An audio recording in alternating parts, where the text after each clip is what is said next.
Are you ready to take your business to the next level? Every day there are countless books and articles that are published offering the key on how to make your business a success. It's easy to feel overwhelmed trying to keep up and run your business. That's why Deb Creer created the Business Power Hour. Keep up on the latest trends, best practices, and techniques for how to make your business a success. Let the Business Power Hour do the heavy work for you.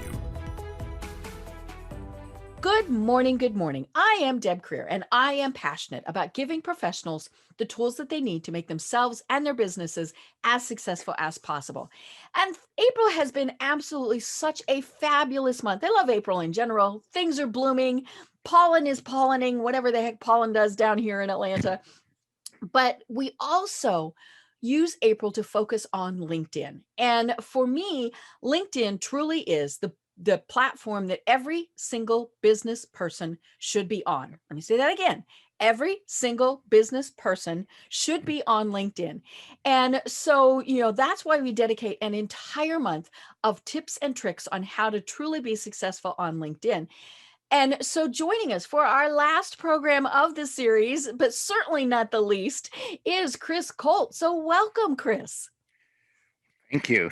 I'm excited for this. This is going to be a lot of fun. And, I 100% agree. I've always told clients that LinkedIn is the last frontier for business, like when it comes to social. Right. And of course, the problem is so many people go, we don't know what to do. And that's really what we focus on for all of these programs, is to show people and, give them examples and all of those things as to how to truly be successful on LinkedIn. So before we dive into this, let me tell people a little bit about you, and then we will just really go in depth. So Chris Colt is a digital entrepreneur, husband, father of 3 boys, and an endurance cyclist with 25 plus years of sales experience. Over those years, his endurance skills allowed him to contribute to the growth of startups from launch into momentum. While there were many success stories, he never truly felt fulfilled during his career. And at the guidance of his business coach, he set out to fulfill a dream in life. He successfully finished the iconic Leadville 100 mountain bike race. And I'm from Colorado, so I know what that is. Oh, you talk about an endurance bike ride. So as he pedaled into that finish line, it was that moment he knew life going forward was about making an impact versus just making a living. So Chris pedaled into the journey of entrepreneurship. He is now known as the Challenge Sherpa, where he guides mission-driven entrepreneurs to launch and scale their movements with an enduring revenue stream using movement marketing. So again, Chris, welcome. Thank you. And there's the buckle, just so you know. I love it. And the mules are there. I mean, Leadville is truly a unique experience. Even if you just plan tourists, Leadville is a fun place to go to. Absolutely. But, I love that you continue the endurance analogy through everything that you do. And that's one of the things that we've really found with LinkedIn, especially, is oh, yeah. When people go, well, I tried it for a month and nothing worked, nothing happened. Right. Yeah. And it's like, no. This is not a sprint. This truly is a long-term race. And you have to be doing things. It's not, hey, I'm going to set it up and then never do anything and expect for it to be successful. But what I always love learning about, we just learned a little bit about you in your bio when I read it, but tell us really, how you got here, how you discovered that this truly is your passion in life. I've always been part of building communities in different forms. So I'm like in my early career, like this technology we're using to communicate, I used to bring video conferencing solutions into the big companies in the 90s, right? But I saw when it how was real sketchy as whether you would do it, but it was still there, right?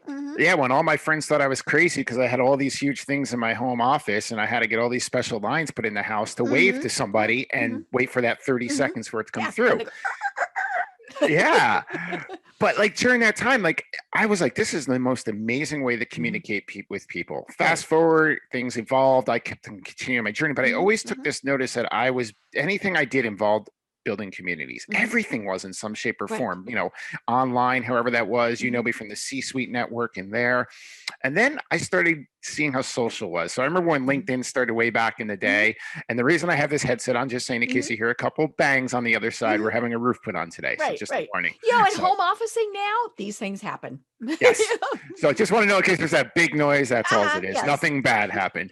But as I started going forward and just really seeing how these technologies work, I started LinkedIn way back Mhm. when it was just a job board, right? Right. And You cut and pasted your resume. and it Mhm. worked, right? If you knew how Right. to work, Oh, but there was also work involved. If you were yeah. Mhm. looking for a job, you had to take Mhm. those extra Mhm. steps to go Mhm. find the people that were doing.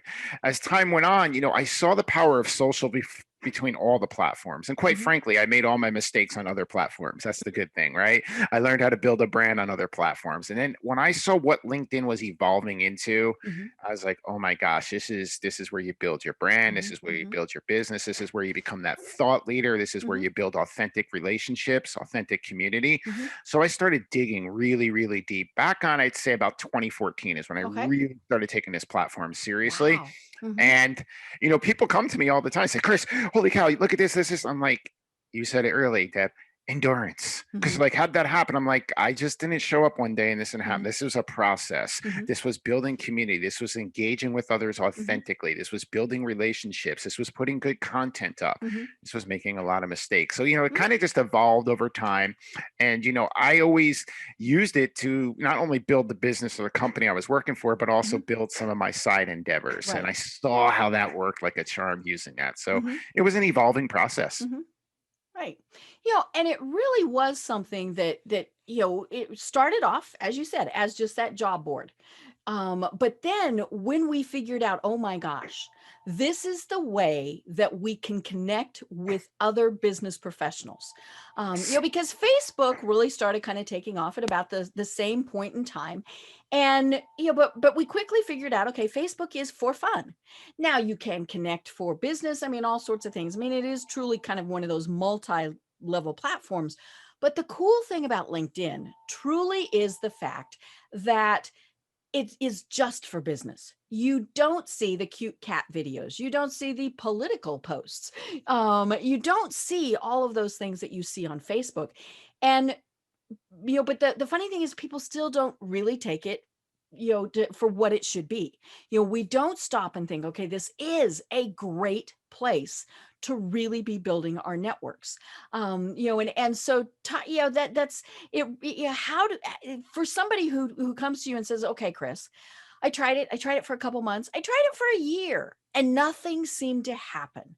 What do you tell the people when they say nothing seems to happen? Profile normally. And I'm like, Mhm. are you coachable? Because he asked Right. for some help. Like, Mhm. can we walk through that process? Mhm. Because Mhm.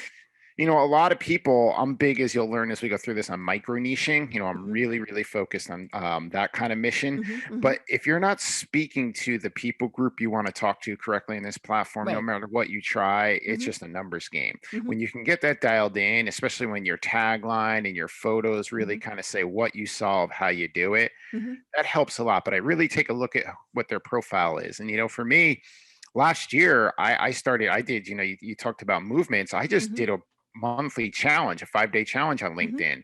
And we've had over 200 go through that. And it was always the same thing. Oh, I've tried this. It doesn't work. Right. I tried this, but now here I Mhm. am stuck at home. Mhm. I need to build my business Mhm. still. So I took people through a real simple process that opened their eyes on the first day of what LinkedIn is, how it'll evolve, Mhm. what Mhm. it's going to turn to. Then the next day, I shared with them on how to build their identity on the platform, because Mhm. that's really critical. If your Right. identity isn't built Mhm. correctly, a lot of the other things you can try won't really work. Mhm. Then I got them into, finding, I call it your avatar. I called it Mhm. riches in the niches. Now it's Mhm. micro niches actual. Mhm. And I Mhm. dialed them in on that mission. Then the final day, I talked about storytelling, which was all Mhm. content, right? Because there's so Right. many ways Mhm. of content, and each person's unique. Because people are like, well, this person posts this kind of content. Like, you Mhm. have to find what works for you. If you Right. don't like video, don't post videos of Right. Mhm. yourself, right? That's Yeah. just a fact. So you kind of learn all that, and then I gave them Mhm. their finish line strategy. So for me, so many people were asking. I was like, you know what? Let's make this a fun 5 days, 45 minutes a Mhm. day. Let's just build a Mhm. challenge, build a community around Mhm. it, and help people get to the next level. Mhm. Right. And one of the things that I think we've learned this through this whole month of talking with folks truly is, the very basic, why are you on LinkedIn? Because that then tells you everything else. I mean, you talk about micro niches, you talk about building your network, all of those things, but you have to figure out why you're there. I mean, I always remind people the product that we're selling on LinkedIn, and I mean, ultimately that's what it is you, and so how are you using it as that marketing tool?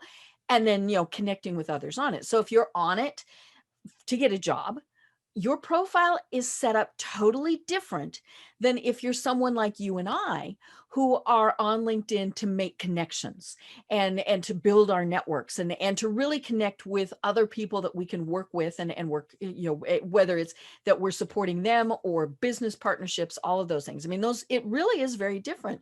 So people have to figure out their why. And I think that tends to be the trickiest thing, because you talk to people and they say, well, I'm on LinkedIn because somebody told me I had to be on LinkedIn.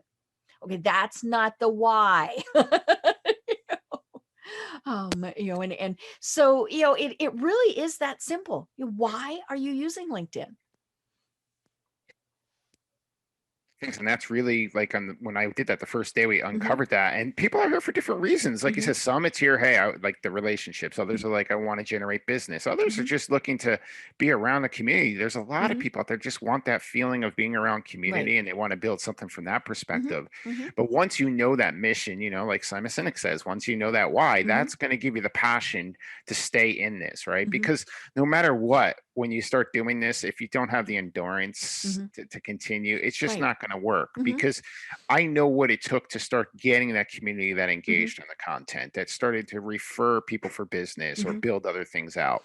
And that just didn't happen overnight. It was a process that I went through for that. Right. And your bike training, your bicycle training really is such a great example of that, because you didn't just jump on your bike and go, "Ooh, I'm going to ride 100 miles in the Rocky Mountains." You might have gone 2 or 3 at the most. I mean, let's talk about a hard trail. You had to work up to it. You had to train for it. And one of the big things is, that there were things that you probably did every single day. And I think that's the other thing people need to think about on LinkedIn is, okay, I'm going to spend 15 minutes, just 15 minutes, maybe 30, going in, checking messages, making connections, doing a post, and so that's, that really, that's what I love about your analogy is it is something that takes time. It's you are training for a long time commitment. Like we all only have so much time in a day. So you have to, any kind of social platform, like what's your laser focus on it, and how much time can you devote for it? And what I always say, IPA, income producing activities. That's how I grade anything I do as an entrepreneur. What are my income producing activities that I can do when I'm in this platform? And for me, I spend more time than most people on the platform because I know how it works and it generates what I expect from it. So I have strategies that just like, hey, if I have 15 minutes, this is all I would do in that 15 minutes. If I have 20, here's what I do in the 20. Oh, you got 3 buckets of 20. Great. Here's bucket 1. Here's bucket 2. Here's bucket 3. Do that. If it's not 7, whatever days of the week it is, it's key. And, something people really do miss on the platform, and it just baffles me, is when you start to get those people who are connecting with you and commenting, when they comment on your posts, that's like you stood on a stage. Right. And that's your audience. I've had people say, oh, 2 people commented. I'm like, well, go comment back, go comment on their post. Did you respond to them, or did you ignore them? And it baffles me how many people forget that, because I'm like, yeah, it's small beginnings. Like you said, I didn't just one day say, let's go do a 100-mile mountain bike race. No, there was a whole process. And it did start with a 4-mile bike ride one day, right? And then it led up to that. But people miss that simple little thing, that group that showed up to engage with you and raise their hand. That's your first people group. And then you start to build your tribe and community off of that. You engage with them. Next thing you know, a couple of weeks later, there's 20, 30 commenting. It just comes and evolves over time. But if you forget them, they're going to forget you. It's really simple. Right. Well, Or they're going to think, well, that was rude. I commented on Chris's post and he never even clicked the like button. So Yeah. I'm not going to do it again. That is the thing. And I think especially during the pandemic, we got used to this fact that we're going to have to network online. And I think that is really going to continue, whether we can meet in person or not. We've just discovered it's obviously a great way to build our network outside of our immediate area. And so I tell people, I said, treat LinkedIn like you would treat attending a networking event. You have to be polite. You have to respond. When somebody says, hey, Chris, great point. Then, even if you're just saying thanks, that works. But, you have to introduce people. You do have to actually say things. So those are your posts. And, and it really is just a huge online networking event. When you're talking, you don't get the background noise here, so making it easier. But yeah, and it's weird. I miss like your first 3 words every time. For some reason, there's a little time lag. So I don't know what's going on with that. Weird. But yeah, no, it is such an online community that you just have to work through there. But in the pandemic, I was grateful that I put time into it earlier because I already had a decent tribe that you didn't have to start from scratch. Yeah, but like I watched people come on the platform, people that I've worked with over my career. And, I watched them come on there, Deb, and just all of a sudden, hey, I'm doing this event and post it up. And then you don't see them for 3 weeks. Right. And then they do the same thing. And I'm like, I would give them advice like, hey, you want this to start to work, like start connecting with other people. You know what you're posting, people are going to be so unfocused on because it's just about you. Right. Like, nobody wants to hear Chris is the greatest thing, Deb's the greatest thing. Nobody really cares about that, right? No. They care about what are you doing to help others? How are you helping others? What are you solving? What are you doing to make an impact out there? How are you bringing people together? Things like that. That's really what they care about. Right. And content, as you're saying, really is the meat and potatoes of it. You can have a great profile, you can have a mediocre profile, let's be honest. But if you're not posting great content, then nothing's going to happen. And that really is the biggest question I get from people. They say, okay, I set this up. I created my billboard, I've got a great headshot. I figured out what my headline is, all those things, but then I don't know what to post. So, tell us, Chris, what do you tell people who say, what the heck do I post? There's so many different forms of content, right? There are so many. So like, this is the world we're in. We're in this content networking world. That's really what we're in. If you can post really good content and get in a really good flow, life will work very well for you. So like when people come to me with that question, I start to give them some simple strategies to help them because, like I said earlier, video may work better for Chris than it does for Deb or whoever's listening. You have to find that. But if you're really good with your content strategy, we'll find that because there's tons of different ways to really dig into, what content looks like, how you can do it, and what works for you which doesn't work for others. Because there's 4 pillars to this business of using social media. Those 4 pillars are, and we're talking about it now, is producing content. Then we talk about the engaging with the audience, but how do you produce the good content that's going to engage with your audience? So if you're, you're interviewing people, you have like this podcast, and you start to put little bits and pieces of this out over time saying, hey, I just had an amazing meeting with Deb, looking forward to this podcast launching in 3 weeks. And you give those little tidbits out. That's great. If you're on in the pandemic, I can't tell you how many times I literally did little short videos and posting like, hey, I'm on this C-suite network. Thank you, C-suite. We're all collaborating here, helping each other get to the next level. I put these little 30-40-second tidbits of what we shared in a little video and then post, because here's the thing, right? People just think putting the video up is the magic. No, then post some long form text. Talk that about describes it, because here's the deal. Video's great. It's awesome. Let's just be real. Most people don't watch it. But when they see that long form text, I literally set people up, Deb, when I do that kind of stuff to basically read it and understand what's in that video, and they can go comment away. Now, it doesn't mean others won't listen to that, but you have to start thinking like that. Another tool that I have people use, and I don't abuse it, but polls. If you leverage a poll correctly, over time, you can actually generate people coming to you for help, because you can put a poll out that, you know, maybe you're a thought leader around something and you put a thought-provoking poll out there. You can see how people answer. But the same thing with polls. When I have people do that, tell a story at the start. Don't just put, hey, what do you think of these 3 things? Tell a little story, because it gets people thinking and then they'll answer it. But the best part is, not only do you see who's engaged with the polls, right? That's a writer downer. That's a really easy, good tip for you right there. But the other thing is, it lets you put future content up there, because you can see what the answers to the polls were and talk around that, engage that audience, and literally start to qualify those through the process if you do this kind of stuff really well. Yeah, and I think one of the things that people stress about are the numbers. You know, I did a post and only 2 people commented. Well, you know, again, this is an endurance thing.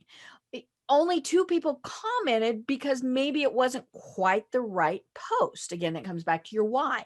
You know, but it has to start somewhere. I mean, you know, nobody, I don't think, probably ever did a post that had, you know, it was their very first post and thousands of people commented. You know, unless it's somebody along the lines of a LeBron James or, you know, a big thought leader. I mean, that's just not going to happen. We all have to start small. And if you look and you're continuing to just stay small, that's where you really have to evaluate and go, okay, well, clearly I'm not posting what my audience wants to engage with. What your audience wants to engage with. And that's why I'm very particular on, you know, niching and micro niching and having that all dialed in, because eventually, you know, you'll become known on the platform as Chris does this, Deb does this, John does this. And then, you know, when you're posting that kind of content and people come across people, oh, you know what, you need to go talk to Chris about this. He's your person. So I'm very curious, like if the more you can really just explain what you do to people in that tagline, real simple, the easier your content flow will go. And yeah, you have to find out what your audience engages with. That's a whole nother process of this. You know, I'm big on the long, when I put a text post up, I like the one-liners that is like a real quick flowing story that asks a question at the end, because I've come to realize, right, there's that dwell time. We're all on our phone mostly. People read it, but it's fast enough in the mind, because I'm from New York, so I try to think like a New Yorker as much. It's fast enough in the mind to read this. Yeah, I do want to interact with it, and that gets more engagement on that post, and then I can interact back with those people. So, like, I love that kind of content. But even, Deb, when I put a video up, right, I'm big on subtitles on videos, just because it's a tool that I use. I just find it makes it easier, because a lot of people, like I said, they don't really watch your video. I hate to say it. They look at it though. If they can read it, boom. So I'll put what's in that video in long form text, and they have that. And, you know, I can tell by how many video views it's got versus the comments. And I'm like, how's that work? 119 video views, but look at all those comments. It's because they read it, right? So you got to start thinking of that approach, what your audience wants to digest. And I always ask myself this before I put anything up. You know, I always have my content typically in my mind for a 2-week window, what's going up. Doesn't mean I'm not putting something up on the fly. Happens all the time.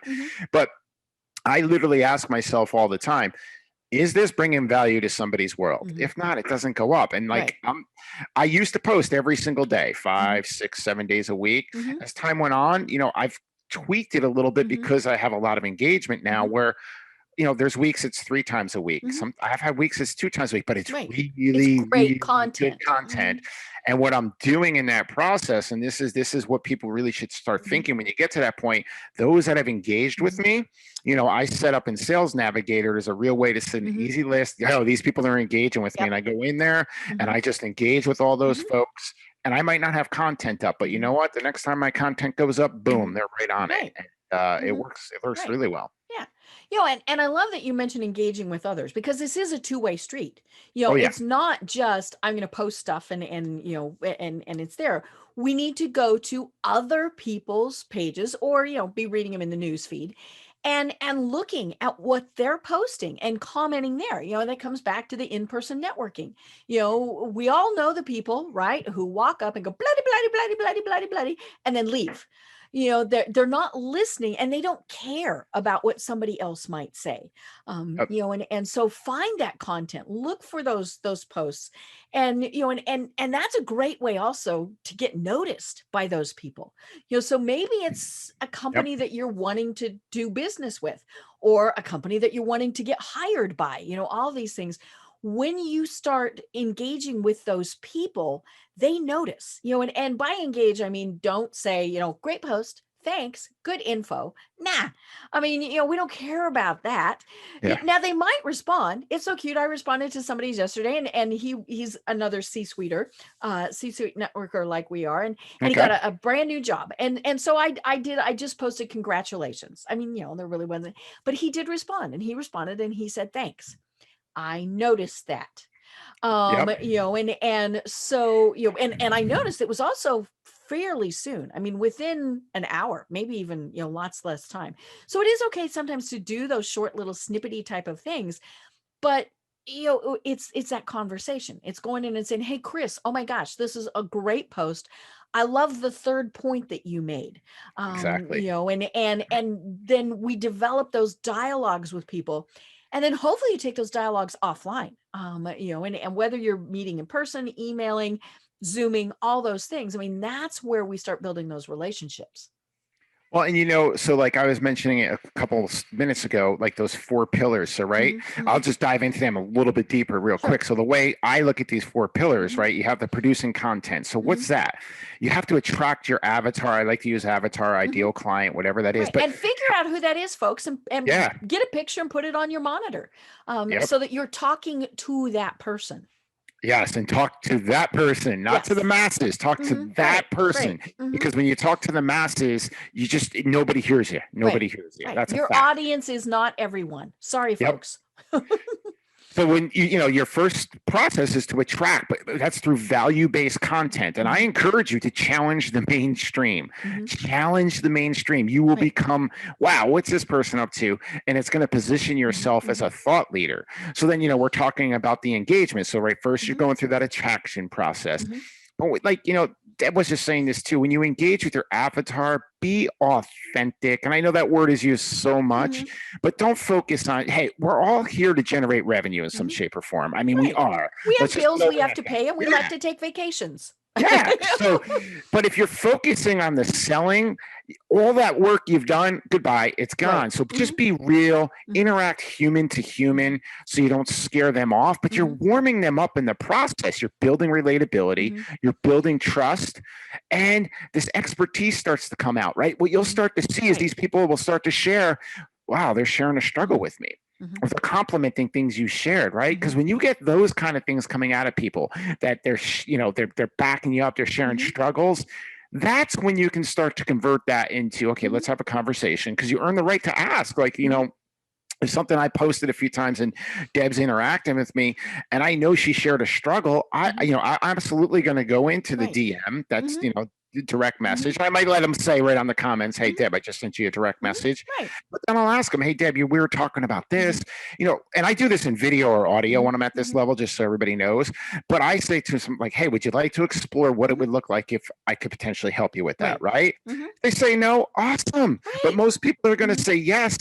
And then you just came across so differently, because you didn't go in there sending messages with 19 paragraphs, we've all been there, or just sending a link to a person. I mean, when I'm in that process too, this is another big one for me, is even though I know Deb's like the ideal person, she's been interacting with me. Yeah, I could help her.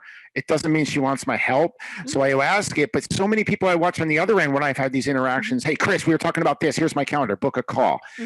That turns me off so fast. That's because 2 used car salesmen. Yeah. And I never asked for the link. And you know what happens when you do that? And guys, I've been doing this a long time, so I see all this play out. Let's just say down the road that I did that to Deb, and then all of a sudden Deb missed the message, or it turned her off at the time. But then Deb wants to talk to me and do business, but she happens to look in her messenger and be like, oh, he spammed me. Nope, bye.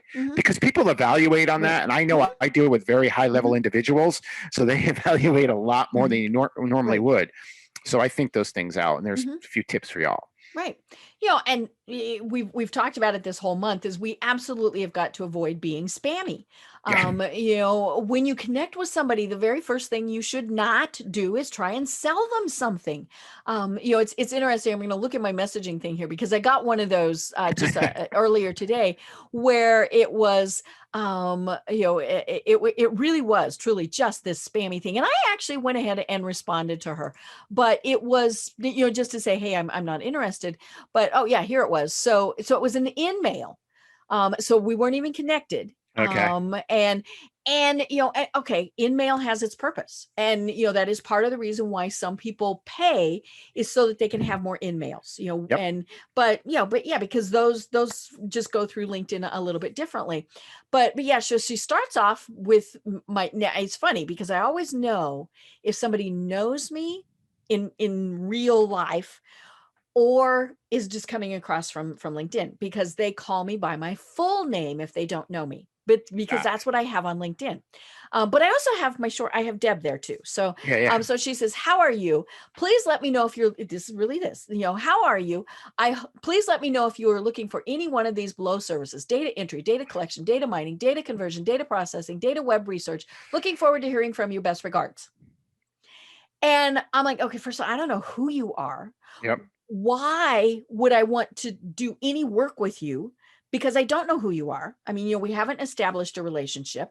And, and so I actually did respond, and I said, no, thank you. It'll be interesting to see if she comes back, Yeah. because, that's usually where you get the knowledge of, okay, it's a bot or it's a real person. Yep. And if they come back and say, okay, thanks, let me know if there's ever a time when you do need it, then it's, more than likely a real person.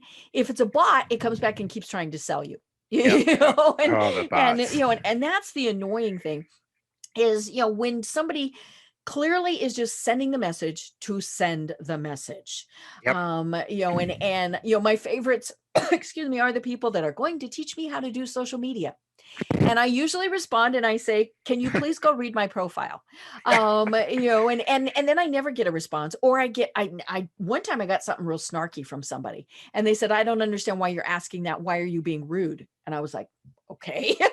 and so I thought, let's do a little lesson. And so I tried to be polite. I tried to say, I suggested it because that is what I do.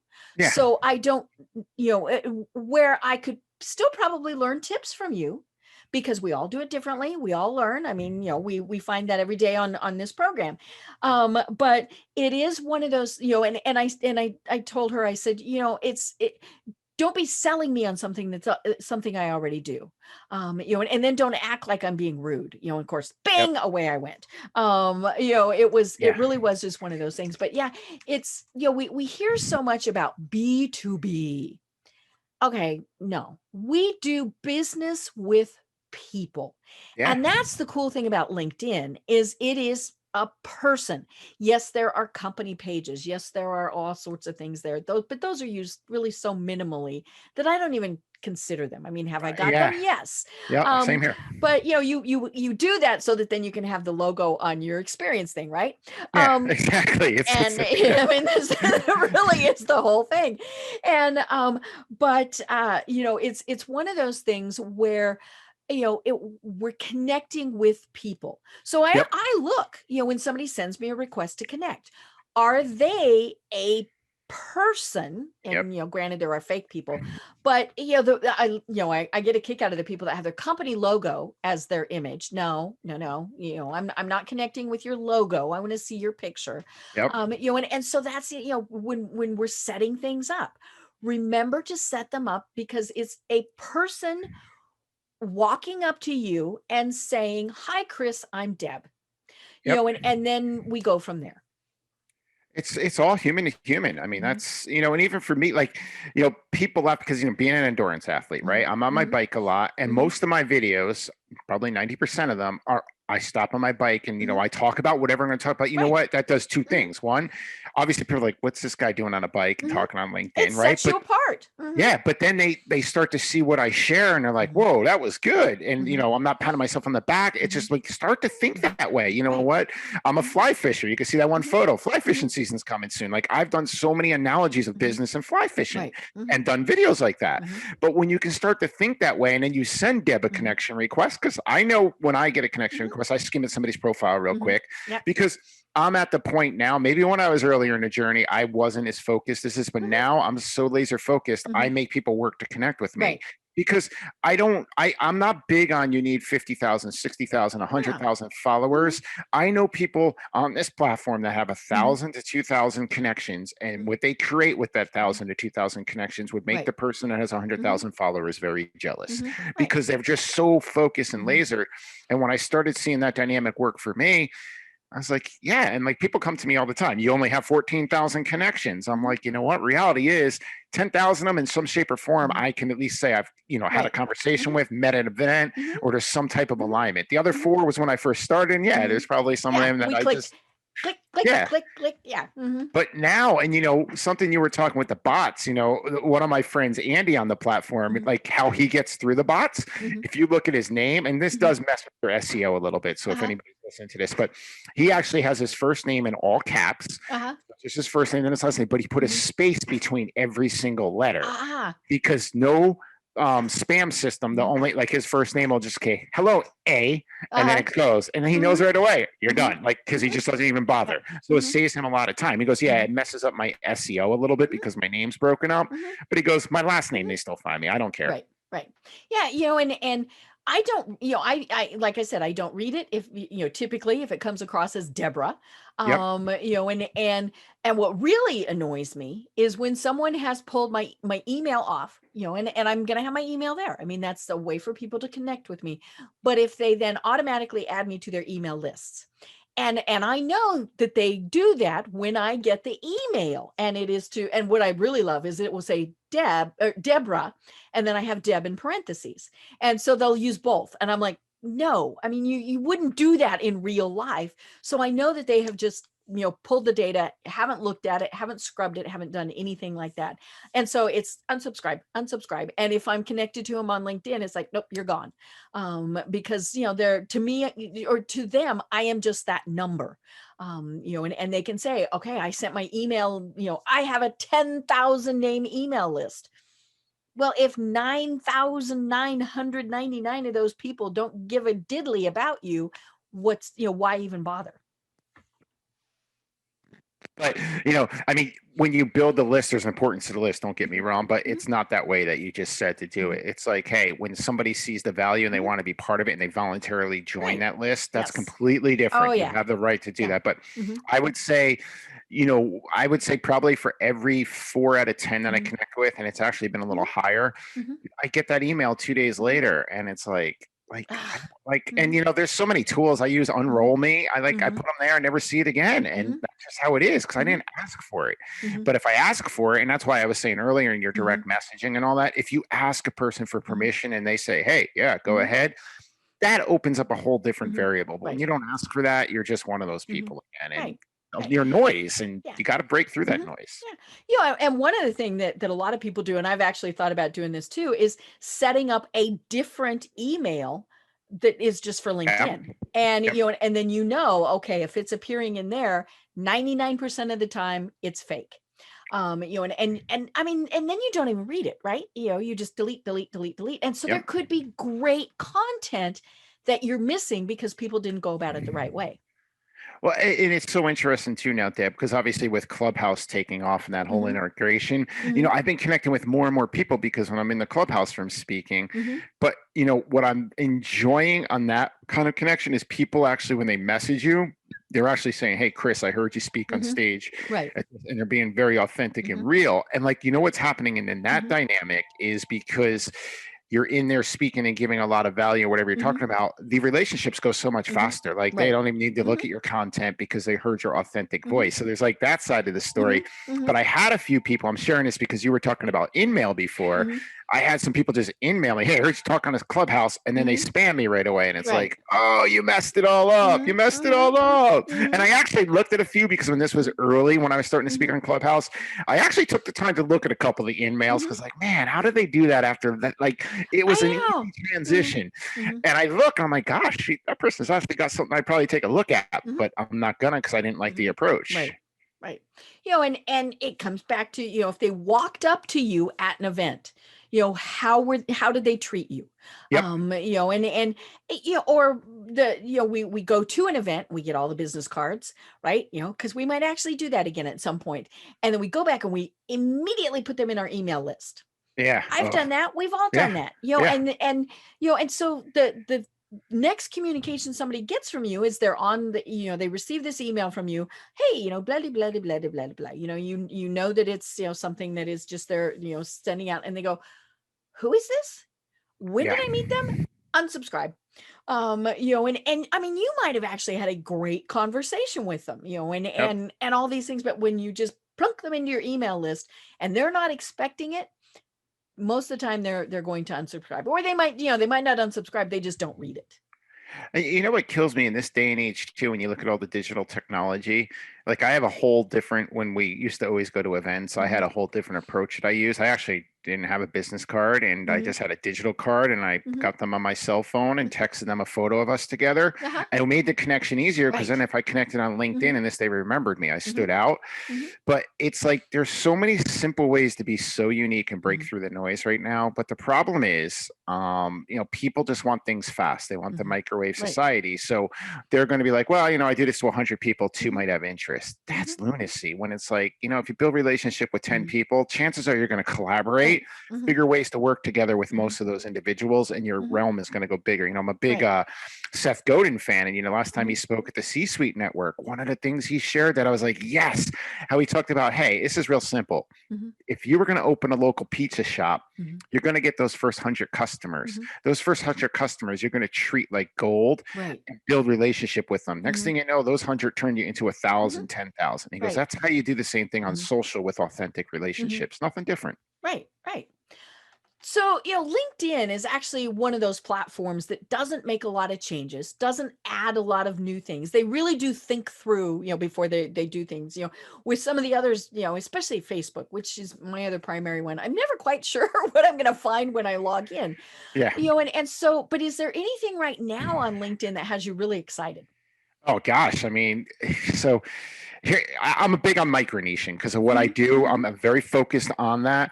And when I look at, I don't know if you heard of LinkedIn creator mode, right? You saw them roll out stories a while ago. So they're now doing creator mode. And here's what I look at LinkedIn creator mode. You're going to actually, I don't have it yet because they're doing it in phases, but I'm sure I'll get it soon. But what I like about it is it encourages content sharers to keep on posting. So you can literally add a 20-second video to your profile photo. So, hey, I'm Chris, real simple. Now, some people are going to do the wrong thing with that and pitch, but the others that understand the power of the platform are going to use that correctly. But like I have LinkedIn Live, so this is going to give those that have live more focus and attention out there, because that big profile background we have is awesome when you're live, because people always say, oh, I can't find you live, can't find you live. No matter how many alerts they get, they can't find you. But right on the back there, they can hit the wall photo when you're live and connect right there. So when I look at this, it's just going to incentivize people to share more thoughtful content and then build bigger, more authentic communities. I'm psyched for it. So, and the cool thing is too, the profiles will change to follow. So like, which is good, because if people don't want to connect with you, and it's real easy just to go hit, if people don't know, there's 3 little buttons. Hit the 3 little dots, and in the 3 little dots you can connect. It just takes one more step. Yeah, but the other thing I want to mention on that too is, what I like about this, hashtags, right? We all have key hashtags. So what this tool is going to let you do is get down to, I believe it's 5 hashtags that you can put that you follow on your profile, so people can see that. It might be 3. I forget what the exact number was on that. Right. And, they'll tweak it. And the cool thing about LinkedIn is they really do think through things when you're making changes. I still don't have LinkedIn Live, and so they roll it out slowly. They work through the bugs, and there are some things where they make they're like, nobody's using it, or, all those things. I loved it when I could go in and really write notes, hey, I met Chris here, this, and then I could say, remind me in 20 days. I mean, when it had its own little internal CRM, and that went away. That made me sad because I didn't really have a CRM. I use LinkedIn for that. And so, but clearly enough people didn't use it that they went, oh, okay, well, we're going to make it go away. But yeah, I mean, it's fun when they make these changes. And what I really like is when I go to somebody's profile, I'm like, oh, how'd they get that? And so you kind of look at those, but you mentioned something, and we've got about 15 minutes left. And so I really want to talk about it, especially because we're wrapping up LinkedIn for the month, but it's something different. And you mentioned it, and that's Clubhouse. You and I have shared offline that I do have a Clubhouse account because somebody told me it's kind of like LinkedIn, right? You need to be there. And so I went and I got my Clubhouse account, and I did one event, and then I have yet to go back. So talk to us about what the heck Clubhouse is, and more importantly, how do we use it as a very important business tool? First off, I said it earlier a couple of times. There's like any social platform, you need to have clear goals and time limits, because time limits. See, that's me. I am the I'm like, ooh, bright shiny object, which is part of why I have limited, where I thought I gotta watch Clubhouse, because I will be the person that ooh. It's very easy to ooh. I got it in the beginning of the year, and I was very careful and very focused, but at the same time, I got a lot of the ooh conversations. But the way I look at it, we've been in isolation. To me, this is one of the most welcome reliefs, because it's all an audio app. It allows you to hop in different themed chat rooms and have those one-on-one constructive conversations with others that have common interests, stories, and passions. So I love it for that. And like when I look at how this works, like I'm seeing the dynamic so hugely right now with LinkedIn and Clubhouse. People see how you post, they get to know you on LinkedIn, they have conversations, but when you're in a Clubhouse room with them and you're conversing and people are listening that aren't on stage, and you have the ability to get on stage, it's not that hard. People get to hear the authenticity, they get to hear the realness. And I can tell you, I've been on it now, I'm going on 90 days. I have seen not only relationships, community, collaboration happen, partnerships happen. I mean, because of Clubhouse, I just did a partnership last week that would have never come together. But I'm just seeing revenue's happening. There's that part too. I when people say, oh yeah, I'm not here for revenue, it's like, come on, we all have to pay our bills, but we're seeing that transition. And when you're just out there sharing your authentic self and giving a lot of value to people, what'll happen, I've had it happen a lot, Deb, is you get these, and I'll be careful with the word, but I'll say it, lurkers. Like, oh, they start watching you on LinkedIn. Oh, what's he doing? Wait a minute. He's pretty good over there. He's got value. Look, I want to talk to him now. So the more, like with Clubhouse, you have to really be careful how you use it. So I've taken advantage of a friend of mine, Bobby Umar, who has a room, right? He's built a thought leadership branding club. And I highly recommend this to you on Clubhouse, where he has 8,000 members. And we actually do every day of the week. They're crossing over 100 of these every day at 4:00 Eastern. He does a LinkedIn mastery, and different mods come in and speak on that. But I also partnered with another friend of mine. So every Wednesday at 2:00, we get a bunch of moderators together. It started with 2 of us, but the key to Clubhouse is getting moderators together, 1 or 2. You get people that join when they see 4, 5, 6 together. That power brings more people in. But we've been talking about community being the sales pipeline for the last 15 weeks. And it just has grown. So our first event, I'll never forget, there was 12 of us, which was great. It's an endurance event. We've had events up to 90, 100 people that come in and interact. Yeah. But we're doing it every week, same time, same, within Bobby's club. And it's just growing amazingly. So when you look at Clubhouse, here's your tips. It's the 4 C's of Clubhouse are conversations, contribution, connection, and community. If you're doing that, the rewards will follow. And I'm big on collaboration. So I always add that 5th one in: collaboration is currency, because that's really what it's all about. Right. And as we record this, it is still, I believe, just available on an iPhone. But again, that to me means they're rolling it out thoughtfully.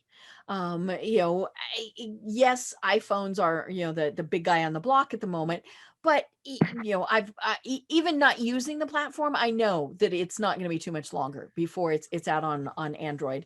And will it have a desktop? I mean, who knows? I mean, that's kind of one of those things. But it really is something that is definitely worth checking out, because it's exactly what you said. It gets that authentic portion back in. Yeah. And especially when it just adds a different level. We can write, we can type, we can do whatever. And but and you're like, yeah, right, whatever. But when you hear or see somebody, that's where you're like, okay, this really is what's happening with them. Yep. Yeah.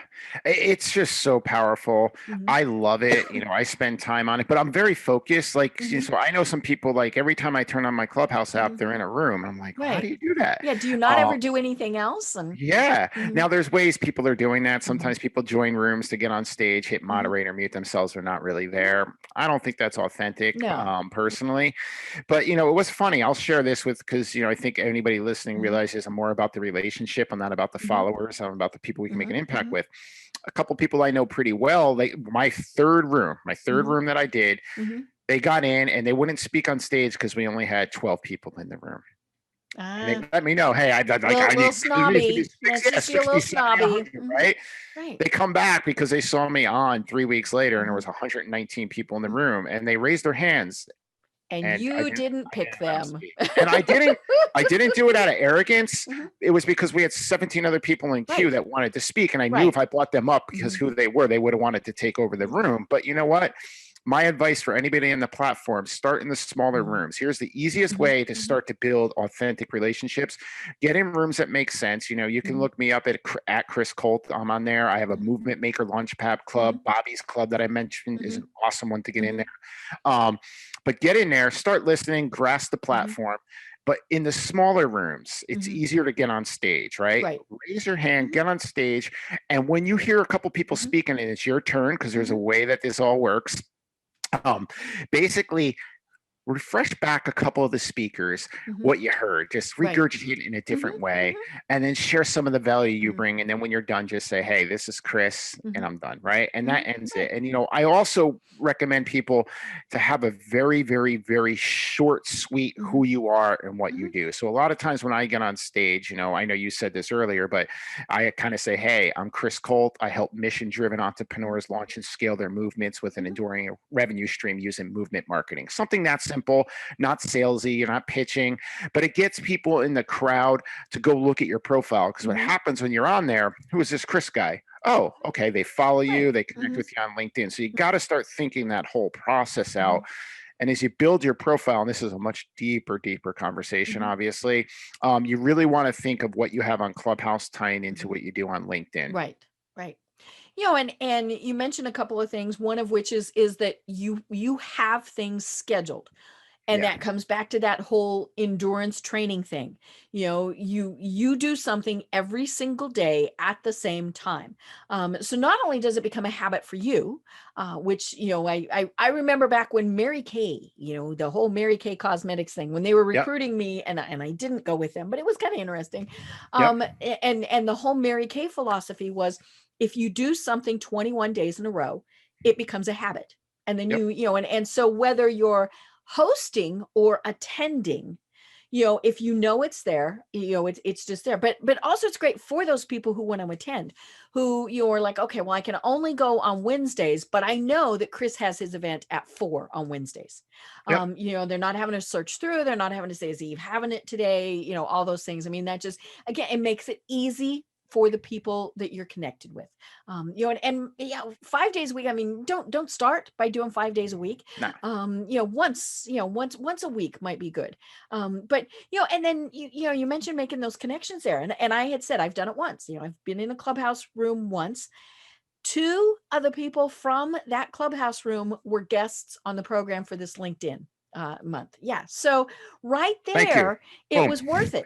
Yeah. Yep. Yeah. And now the person who was running it, specifically knew that I was looking for people. And so we kind of set that up a little bit. But yeah, I mean, they were great guests, shared great information. And so it's back to your why. Why are you there? What are you doing? And even if you're just lurking, know why you're lurking. Yep. Great. Well, Chris, you briefly mentioned it, and we only unfortunately have a little bit of time. What is movement marketing? Well, here's how I look at it, right? All of us are fighting for something in life, whatever that is, right? We have a reason for fighting it. And anything we do is a business of transformation. So, you're taking your client, the person you're working with, into a new identity, no matter what that is. So I believe launching movements, right? And building that community. There's a great TEDx talk on what it's like to launch a movement. That's how you do this, because a movement has the cause. It stands for something and against something. The people unite in a shared interest or passion. And there's the leaders that start to transcend, and they're all on this move to move things forward and go change lives and they become a message for that. And if there's anything I learned, like the secret to any kind of movement is to show you love and give the people you serve that new identity. So show love and caring. Now, this is a massive, massive conversation that I go a lot deeper into. I know. We'll have you on again to talk about it because it is something that's so important. It is, but the easiest way to start any movement is to become aware of the problem, take action to solve the problem, and then the movement begins. And then what you go from there's a lot of other things you can do. But movement marketing, to me, I've always knew what it was. And then last year with 2020, everybody being stuck at home in this, I watched so many movements. I've helped launch movements all online. And, we're doing that via the challenge model. And, it's been a lot of fun. So like, to give you an example, last week, we did a 5-day challenge that was your roadmap to skyrocketing business success in 2021. We had like 45 people in it. And, we walked them through a process over 5 days, which led to a lot of them, going into other programs we do. It was just a lot of fun. I love it. And we tend to think of movement as something social. But yeah, I mean, this can obviously be business related. Oh, absolutely. It's extremely business related. So, a lot of people I deal with, everything's revolved around the business, but they look at it, okay, I'm taking this client from this to this. That's a movement in there. What does that look like? Because at the end of whatever you're doing, the person moves into a new identity. So, it's and there's so many deeper things you can dive into, how to really micro niche in movement. So you kill imposter syndrome and become like that thought leader in a micro niched area. Last week when we did this challenge, one of the things that we had people do is share on LinkedIn, hey, who's your favorite thought leader? And I guided them down some paths. Hey, if you're not sure who thought leaders are, go look at here. You know what they were really interested in, Deb? They were like, okay, I looked up some people in my exact industry and field that I never heard their names. And I realized how much of a micro niche they developed. And they're literally the category king in that. So that's kind of what I try to help people get to. Right. I love it. I love it. Well, we are obviously going to have you on again because this is such a fun topic. And so we'll have you back on so that we can discuss it. But before then, tell people, how they find you and how you work with people. The easiest way, I have one simple site, chriscolt360.com. I try to keep that easy now. Yeah, I have other sites, but if you go there, that leads to everything on my social profiles and anything I'm up to. So my website's on there. I just try to make it easier for people. And then, what I do with people is I sit down with them and I guide them on how to launch their movement and I help them set that whole structure up and we work together. Everything I do is a pay as you win program. So it's strong partnerships, right? I want to know I'm working with people that are authentic, real, and want to do something very impactful in life. And I love that you mentioned, on your stuff that you're going to become someone's corner man. Yeah. And, and initially I thought about that and I was like, is that like a wingman? Not really, but this is you're in our corner. And I think that's really what's so important about this. Well, so I got to put this is not my bike, but you see this little bike here, cyclists ride in Pelotons, right? So to me, it's like I'm in the Peloton with you. We hit a little dirt, hit that, get a flat tire. We're fixing that together. And that's really critical. And like, the people that I've had that were my best mentors and coaches were my cornermen. They were there with me and like, hey, this is happening right now. Okay, let's work through that right now. Let's take each step of the process. So yeah, that's I love helping people that way. It's more fun. Right. And I think during the pandemic, one of the things that we have heard repeatedly is people feel so isolated and so alone. Yep. And that was because they were stuck at home. But because of technology, because of everything that we have available to us now, we're not alone. And so I think that's one of the important things is people just need to remember that you can reach out and get that team around you. None of us are in this alone. Oh, do not do this alone. That is a rough place to be. Get the community, get your tribe, get your Peloton. Got to get you the cycling term, but there's so much more power in it. That's just how you build momentum when you do that. Great. Well, again, it's chriscolt360.com and you can find all the information there. Do you have any final thoughts you want to leave us with? Just remember, endurance is a set of skills. The more you grasp them, the easier this game of life gets. That's what I've learned in being an endurance athlete. There's many a days I don't want to do things. I'm like any other human being, but I just know if I fall back on certain things, there's an end result to that. And having a sales background, I always look at that like, wow, when I wasn't hitting quota, because disclaimer, that happens. I could look back and say, well, the guy I didn't look in the eye, that guy sitting in the mirror, it's me. So, endurance is the key to this. That's really the tip. That's what I definitely want you to leave with. I love it. Well, I'm Deb Creer. I've been having a wonderful discussion with Chris Colt, who we will definitely have on again. Yay. But until then, everyone have a great day. Tune in for our next program for even more trends, best practices, and techniques for how to make your business a success. The Business Power Hour, hosted by Deb Creer, is proud to be part of the C-Suite Network.